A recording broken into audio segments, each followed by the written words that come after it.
오늘도 하나님께서 말씀 가운데 깨닫게 하시는 지혜와 그리고 여러분들이 기도 가운데 기도하셨던 것에 응답받는 은총이 저와 여러분에게 있기를 간절히 축원합니다.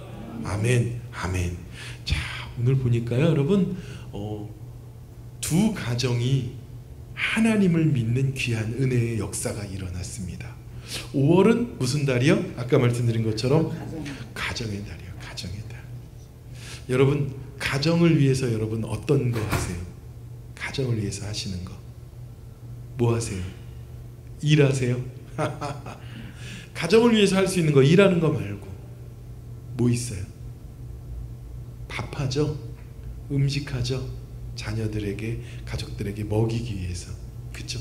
그건 우리 자녀들도 해요. 가정을 위해서 맛있는 걸 사오게 돼요. 근데 여러분, 가정을 위해서 할 수 있는 가장 소중하고 아름다운 행위 뭐가 있을까요? 기도. 아멘. 가정을 위해서, 자녀를 위해서, 부모님을 위해서, 그죠? 기도도 하고 더욱 적극적으로 또 무엇을 할 수 있을까요? 예전엔 많이들 무엇했어요? 가정에서 예배를 드렸어요. 가정 예배. 19세기 때까지만 해도 많은 사람들이 가정에서 예배를 드렸어요. 크리스찬들은 그 가정의 제사장, 그죠? 뭐 아유 예배가 제사입니까? 이렇게 말하는 사람도 있는데 그런 거 따지지 말고요, 그죠? 예배가 아버지 하나님 앞에 거룩히 드려지는 예배, 그죠? 가정도 예배를 드리는 거예요. 그 뭐예요? 교회예요. 가정도. 그렇죠? 그럼 가정이라는 교회의 목사님은 누구셨을까? 아버지나 어머님이 제사장이 되든 목사님이 되든 하셨을 거예요. 여러분 보세요. 옛날에는 보니까요, 우리나라의 집들이 보니까 가정에 있는 식구들이 다 모이려면 어디로 모였을까요? 집의 중심엔 뭐가 있었냐면요, 안방도 있고 건넌방도 있고 작은 방도 다 있는데 그 중심에 뭐가 있어요? 마루가 있어. 마루. 그쵸? 그래가지고 추운 겨울엔 모르겠는데 추운 겨울엔 앞에 다 막아놓고 마루에다 난로 피워놓고 마루에서 모였어요. 그죠? 거기가 우리에게 뭐예요? 거실. 그래요. 마루에 모여가지고 군밤도 구워 먹고, 그쵸? 난로에다가 수제비도 해 먹고, 여름에는 마루에 모여서 방보다는 마루에 앉아가지고, 그쵸? 수박도 먹고, 더울 때에는 비 올 때 마루에 앉아서 부침개도 부쳐 먹고. 그건 누가 모여요? 온 가족이 모여서 그랬어요.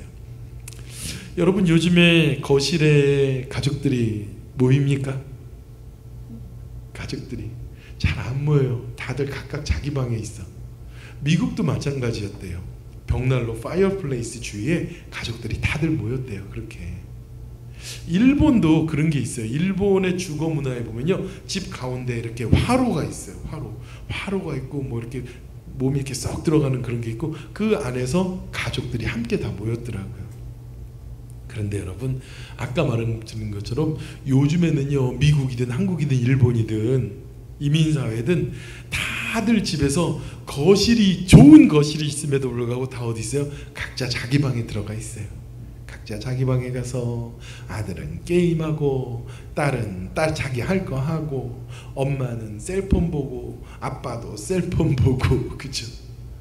어쩌다 거실에 나오면 뭐예요? 큰 텔레비전이 있어서 텔레비전 앞에 앉아 있어요. 그죠? 가족이 함께 모이는 그런 시간을 갖기를 원합니다. 아멘. 그래요.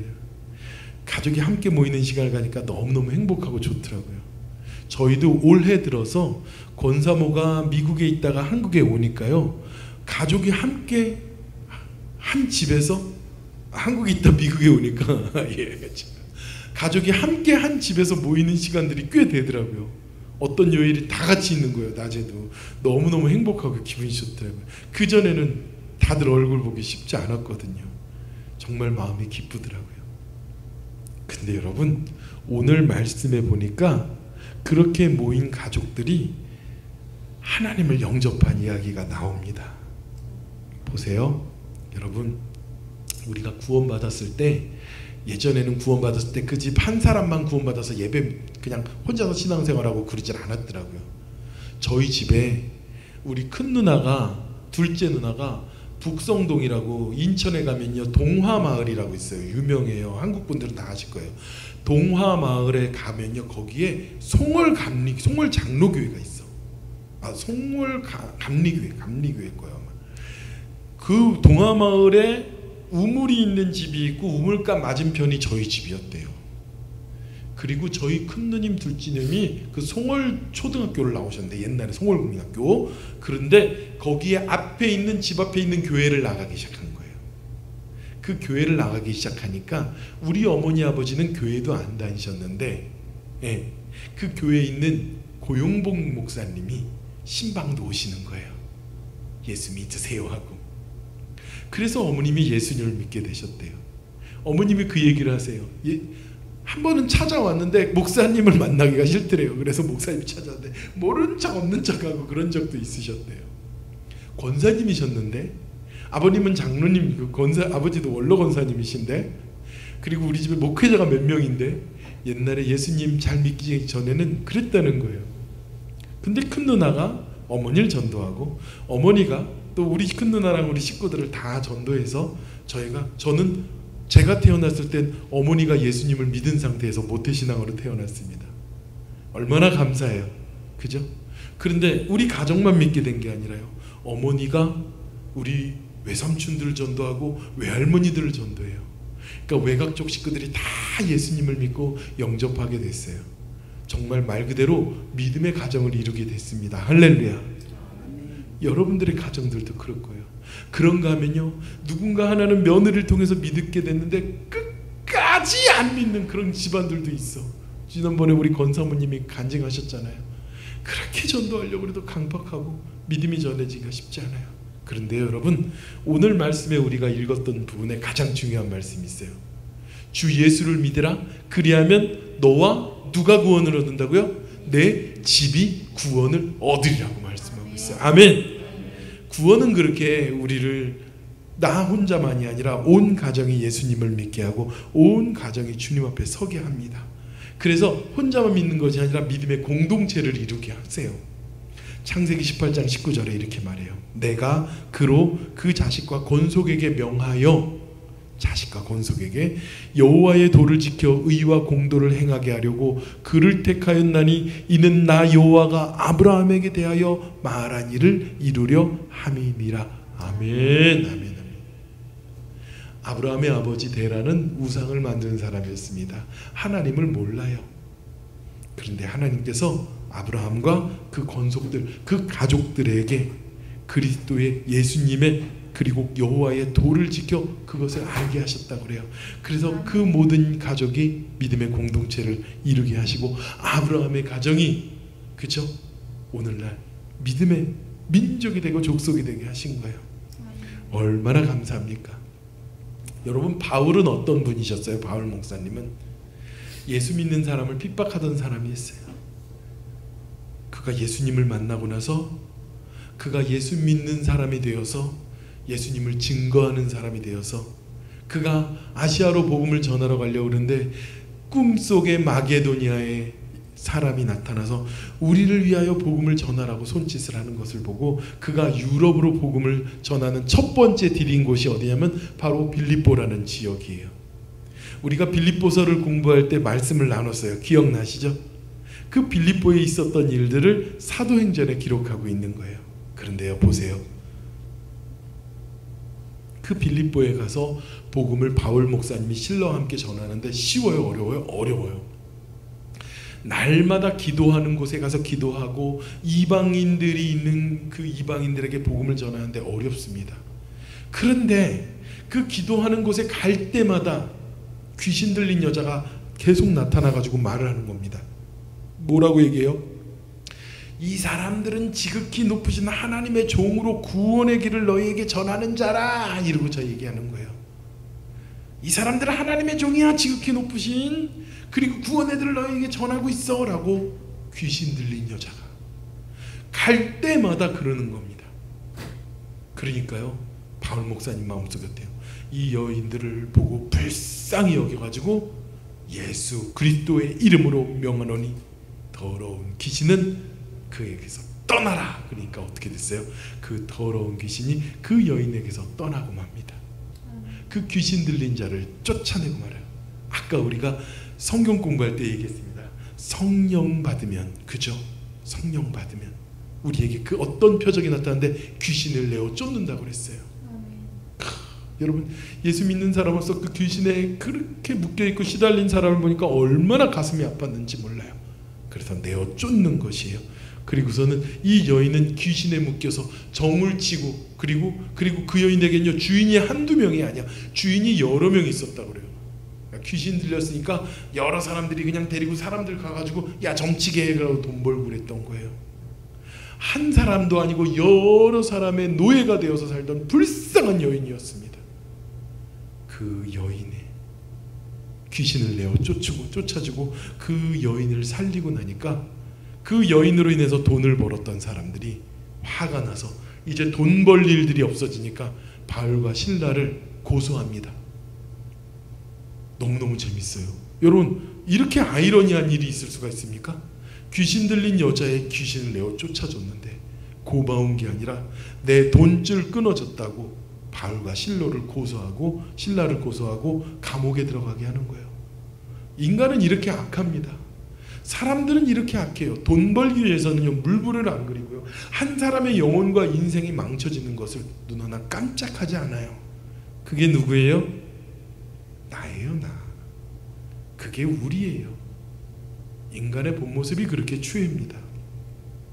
이제 이 여인을 구하고요, 그리고서는 이 바울 목사님이, 실라가 어떻게 됩니까? 감옥에 gat히게 돼요.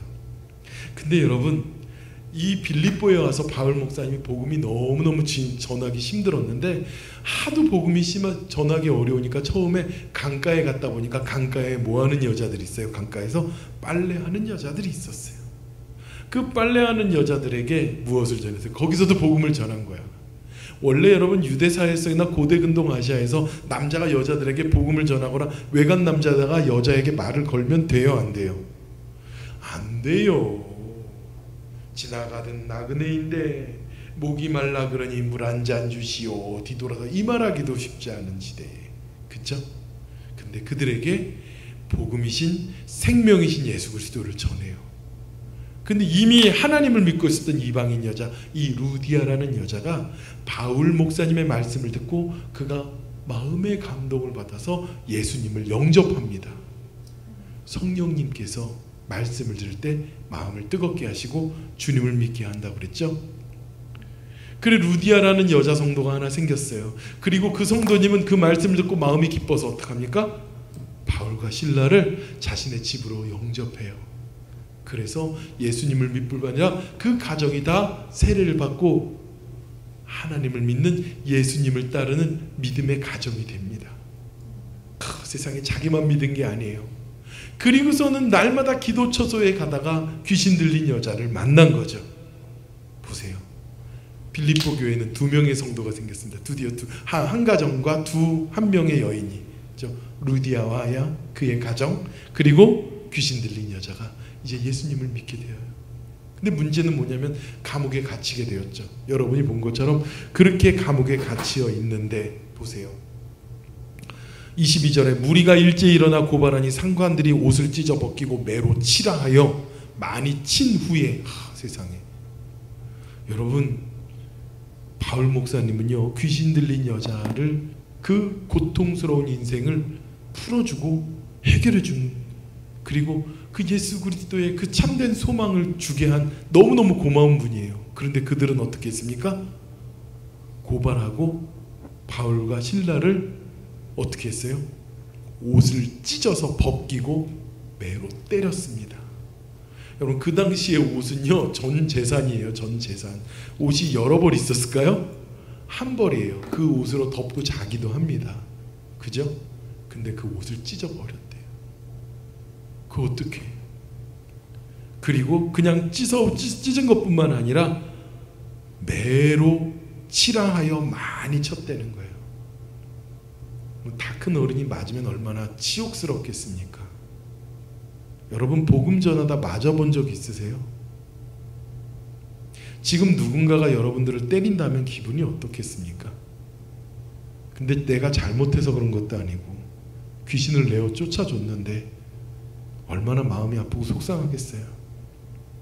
그런데 그렇게 옥에 가두고 발에 착고까지, 감옥에 가둔 상태가 아니라 발에 착고까지, 발에 채우는 수갑까지 채워놓은 거예요. 꼼짝도 못합니다.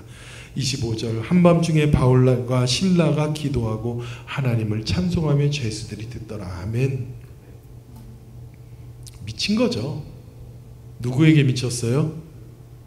예수님에게 미친 거예요. 이것도 아이러니한 거죠. 여러분이 핍박받고 있는데 나는 억울해.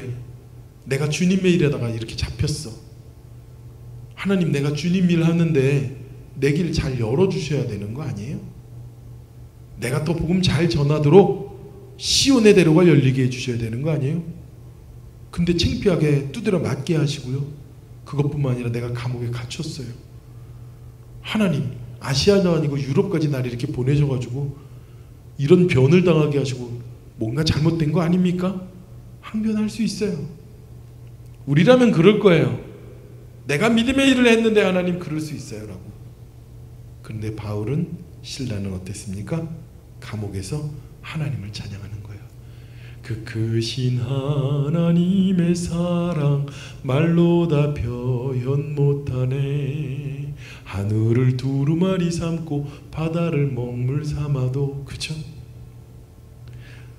도저히 표현할 수 없는 예수 그리스도로 인하여 받은 그 하나님의 사랑을 그들은 찬양하지 않을 수가 없었습니다. 그 순간 어떻게 됐어요? 옥토가 흔들리고 옥문이 열립니다. 감옥 안에 있었던 사람들은 처음에는요, 저것들 미쳤구나라고 생각할 거예요. 뭐가 좋다고 저렇게 노래를 부르지? 억울하게 잡혀와가지고.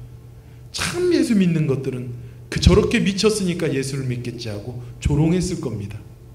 그런데 옥토가 흔들리고 옥문이 열렸을 때 깜짝 놀랐겠죠. 어찌 이런 일이 일어날까? 이런 놀라운 신비로운 일이 일어날 때, 상상도 못한 일이 일어났을 때 그들은 도저히 그들 앞에서 벌어진 광경을 설명할 수 없었을 겁니다.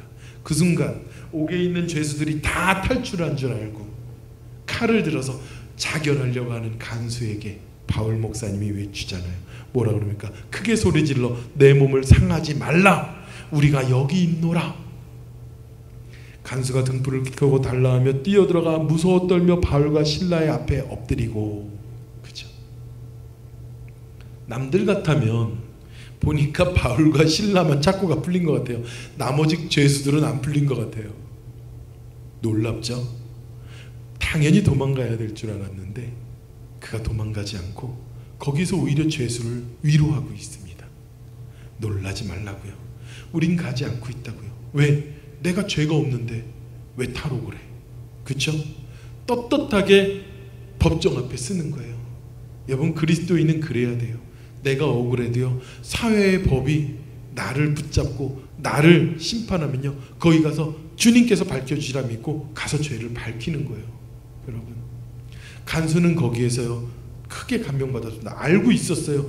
왜 바울과 실라가 감옥에 잡혀왔는지 간수는 알고 있어요. 뭐하다 잡혀왔어요? 예수에 그냥 미쳐서 잡혀왔어요? 아니죠. 뭐하다 잡혀왔어요? 복음 전하다가. 그리고 또 뭐예요? 귀신 들린 여인의 망가지고 부서지고 깨지고 엉망진창이 되어 정말 끝장난 인생을 사람답게 변화시켜 주었잖아요. 그런데 그 사람들이 감옥 안에서 찬양 부를 뿐만 아니라 탈옥하지 않고 죄수의 목숨까지 살려주었어요. 얼마나 기쁘고 감사합니까?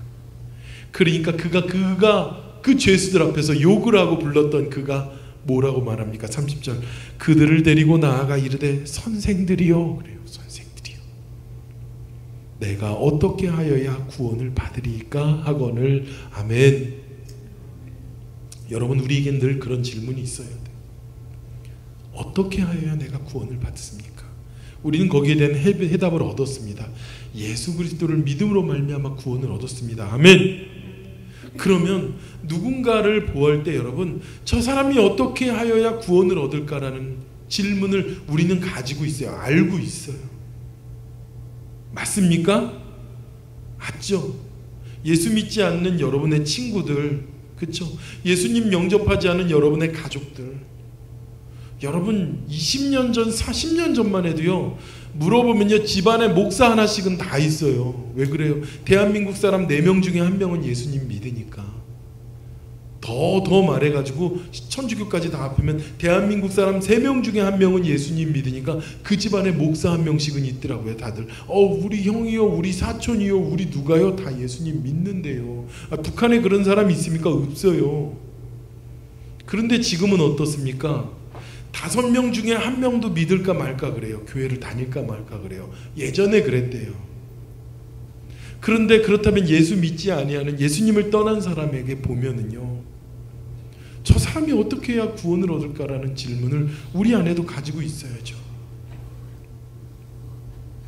여러분, 오늘 말씀은요, 주님을 영접하는 것은 나 하나 구원받는 것이 아니라 내 가정이 구원을 얻는 것이라는 걸 말씀하기 위해서 말씀드리는 겁니다. 아멘? 아멘? 혼자 구원받지 마세요. 하나님은 우리가 혼자 구원받게 두시는 분이 아니에요. 그래서 바울과 실라를 매를 맞으면서 감옥에 있으면서 사람들에게 조롱당하면서까지도 복음을 전하게 하시는 거예요. 그래서 이 바울 목사님에겐 빌립보 성도들이 너무 소중한 거예요. 이방인인 간수가 예수님을 믿고 그의 가정이 다 예수님을 믿었어요. 이방인인 루디아가 예수를 믿고 그의 가정이 다 예수님을 믿었어요. 귀신 들렸던 여자가 예수님을 만나고 구원 받아서 그가 예수님을 믿게 되었어요. 그게 빌립보 교회의 시작이에요. 그리고 그 복음을 위해서 바울 목사님도 매를 맞았어요. 그런 가운데서도 감옥에서 주님을 찬양했어요. 그런 가운데서도 그 소중한 빌립보 성도들을 위하여 복음을 증거했어요.